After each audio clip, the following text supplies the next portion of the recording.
This channel does not promote any violent, harmful, or illegal activities. All content provided by this channel is meant for an educational purpose only. দেখুন, অভিযোগ তো আমাদের করতে হয়নি।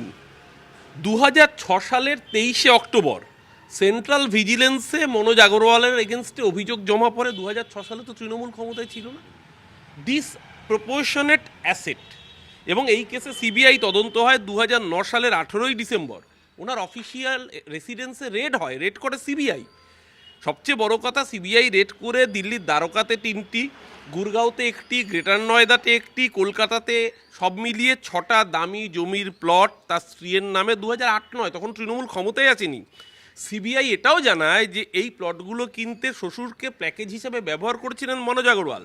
2015 সাল অবধি তিনি হাজিরা দিয়েছেন সিবিআইয়ের কাছে।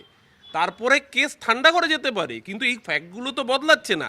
সবচেয়ে বড় কথা, 2010 সালে পার্লামেন্টে দাঁড়িয়ে তৎকালীন ministry of personnel Prithviraj Chauhan, পরবর্তীকালে মহারাষ্ট্রের মুখ্যমন্ত্রী হন, তিনি রাজ্যসভায় লিখিত প্রশ্নের উত্তরে জানিয়েছিলেন যে কোন কোন অফিসারের এগেনস্টে সিবিআই তদন্ত চলছে, এবং তার তালিকায় জলজল করছিল মনোজ আগরওয়ালের নাম।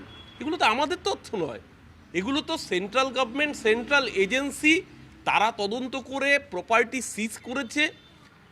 সেই প্রশ্নের উত্তরের জবাবে কেন্দ্রীয় সরকারের মন্ত্রী রাজ্যসভায় লিখিত উত্তরে ওনার নাম জানিয়েছেন যে ওনার বিরুদ্ধে কী কী দুর্নীতির অভিযোগ, কী কী প্রপার্টি বাজেয়াপ্ত করা হয়েছে। কোনো অভিযোগই তো তৃণমূল করতে হয়নি।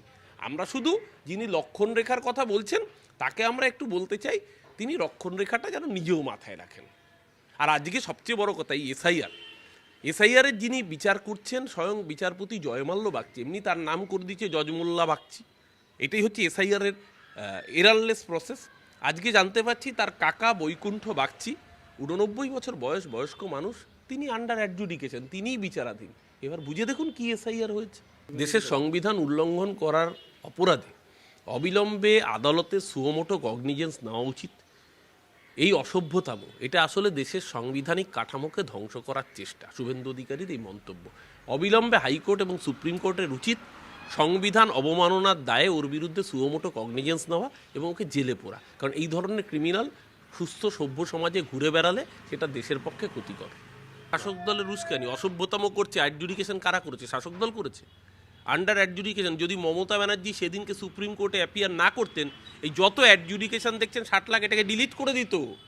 পুরোটাকে মাইক্রো অবজারভার দিয়ে ডিলিট করিয়ে দেওয়ার প্ল্যান করেছিল। মমতা ব্যানার্জি সুপ্রিম কোর্টে গেলেন, সওয়াল করলেন বলে আজকে এই মানুষগুলো ডিলিট হননি, আন্ডার অ্যাডজুডিকেশন হয়েছেন। যদি সেদিনকে না যেতেন সবকটা ডিলিট করে দেওয়ার প্ল্যানিং ছিল বিজেপি। সেটা বুঝতে পেরেই মমতা বন্দ্যোপাধ্যায় নিজে অ্যাপিয়ার করেছেন। এবং আমরা বারংবার বলছি, এই যে আন্ডার অ্যাডজুডিকেশন মানে কি? এদের নাম তো 2002-এর তালিকায় রয়েছে, অথবা এর বাবা মার নাম রয়েছে, তারপরে তাদের নাম অ্যাডজুডিকেশন কেন থাকবে? এই অসভ্যতামের দায় তো নির্বাচন কমিশন। বিডিও যে নিজেই কাজটা তদারকি করছে তার নাম আন্ডার অ্যাডজুডিকেশন। জয়মাল্য বাগচি যে বিচারপতির এজলাসে সুপ্রিম কোর্টে শুনানি হচ্ছে, তার নিজের কাকা আন্ডার অ্যাডজুডিকেশন। অসভ্যতাম হচ্ছে। নেতাজির পরিবার লজিক্যাল ডিসক্রিপেন্সি খাচ্ছে, আর রবীন্দ্রনাথ ঠাকুর বেঁচে থাকলে লজিক্যাল ডিসক্রিপেন্সি হতো। এই অসভ্যতাম গোটা দেশ দেখছে। এই যে 60 লাখ মানুষের নাম আন্ডার অ্যাডজুডিকেশন করেছে, প্রত্যেকে কিন্তু নথি জমা দিয়েছে। নথি জমা দেওয়ার পরও এই অসভ্য বর্বর বিজেপি বেছে যেখানে বিজেপি যত বেশি ব্যবধানে হেরেছে, সেখানে তত বেশি ব্যবধানে মানুষের নাম বাদ দিয়েছে। সুজাপুর প্রায় 1.5 লাখ মানুষের নাম বাদ দিয়েছে। রতুয়া 1,04,000 মানুষের নাম বাদ দিয়েছে। মালদা, মুর্শিদাবাদ থেকে 11.5 লাখ মানুষের নাম বাদ দিয়েছে। মালদা থেকে 8.5 লাখ মানুষের নাম বাদ দিয়েছে। শুধু দুটো জেলাতে 60 লাখের মধ্যে 20 লাখ, কারণ সংখ্যালঘু অধ্যুষিত জেলা। মহিলাদের নাম বাদ 1 লক্ষে। এই অসভ্যতামের প্রতিটা জবাব বাঙালি দেবে, এবং ওদের এমন ভাষায় জবাব দেবে, পরের বার এ রাজ্যের বুকে বিজেপি নামক দলটার অস্তিত্ব থাকবে না।